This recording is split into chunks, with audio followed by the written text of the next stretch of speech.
So here we have the Toyota Yaris on a 68 plate. I'm going to start off by showing you around the outside of the car, and then we'll hop in and run through some controls on the inside. From the outside though, you can see it's a 5-door car with alloy wheels. We're going to start off inside the boot first of all. As we approach the back of the car, you'll see we've got plenty of boot space along with that 60/40 split folding rear seat should you wish to increase this space even further.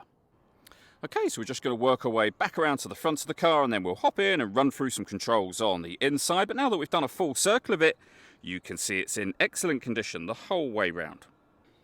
Just briefly before we climb in, I think it's well worth seeing the interior from this exterior point of view. There's plenty to run through on the dashboard, so let's hop in and we'll do that now. Okay, now that we're inside the car, we're going to start with the dials. Over on the right hand side we have the speedometer and fuel gauge. On the left hand side we have the coolant temperature gauge and what would be the rev counter. In this car, as it's a hybrid vehicle, it will show you whether the batteries are charging, whether you're driving in eco mode or using the power for the car, so the power band, really the petrol engine.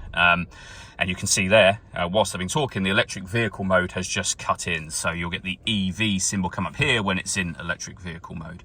In the centre, we've got the trip computer, which includes the total miles for this car. Now, 25,406. You can change the information displayed there. For example, you can have a digital readout for the speedometer, and that's done using the buttons just here. We have stereo controls over on the left-hand side, and then the stereo itself is over in the centre. You can see we have AM, FM and DAB radio, Bluetooth audio so you can stream your music wirelessly, and iPod and USB inputs as well. So plenty of ways to listen to your music. You pair your phone by hitting the phone button, and then obviously yes, and following the instructions on screen from there. This car also has a full colour reversing camera, as you can see. Below that, we have dual zone climate control. So you can adjust the passenger and driver temperature.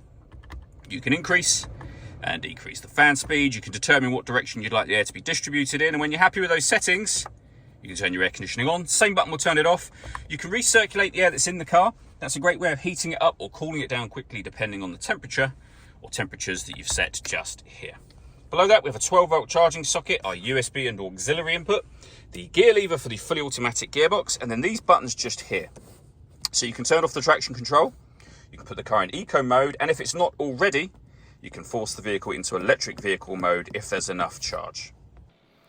All that leaves me to say is thank you for taking the time to watch this video.